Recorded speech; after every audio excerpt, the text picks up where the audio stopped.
بسم اللہ الرحمن الرحیم۔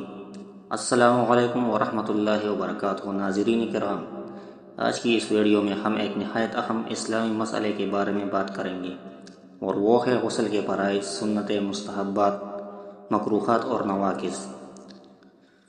غسل طہارت کا اہم ذریعہ ہے اور بعض حالتوں میں غسل فرض ہو جاتا ہے، اس لیے ہر مسلمان کے لیے اس کے مسائل جاننا بہت ضروری ہے۔ فرائض غسل: غسل کے 3 فرض ہیں جن کے بغیر غسل درست نہیں ہوتا۔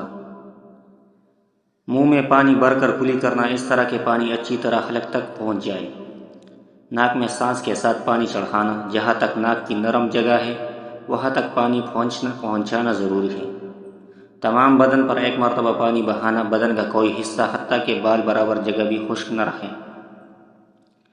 غسل کی سنتیں: غسل کی سنتیں یہ ہیں: غسل کی نیت کرنا، سب سے پہلے ظاہری ناپاکی دور کرنا، استنجا کرنا، مکمل وضو کرنا، بدن کو ہاتھ سے ملنا، پورے بدن پر 3 مرتبہ پانی بہانا۔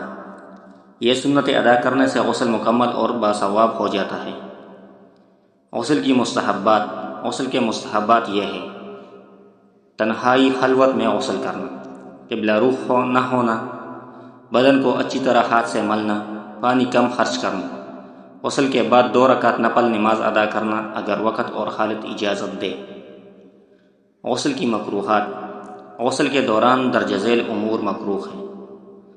بہت زیادہ پانی بہانا، اتنا کم پانی لینا کہ غسل صحیح طرح نہ ہو سکے، ننگی حالت میں غسل کرتے ہوئے کسی سے بات کرنا، قبلہ رخ ہو کر غسل کرنا۔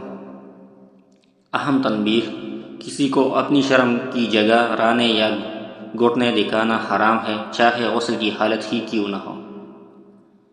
غسل کے نواقض، یعنی غسل کا ناقض یا فاسد کرنے والی چیزیں: بدن کے کسی حصے کا خشک رہ جانا، فرض ہونے کی حالت میں کلی یا ناک میں پانی نہ ڈالنا، بال برابر جگہ بھی خشک رہ جانا، غسل کے دوران نیت کا ترک کرنا، یعنی یہ سنت میں کمی کا سبب بنتا ہے۔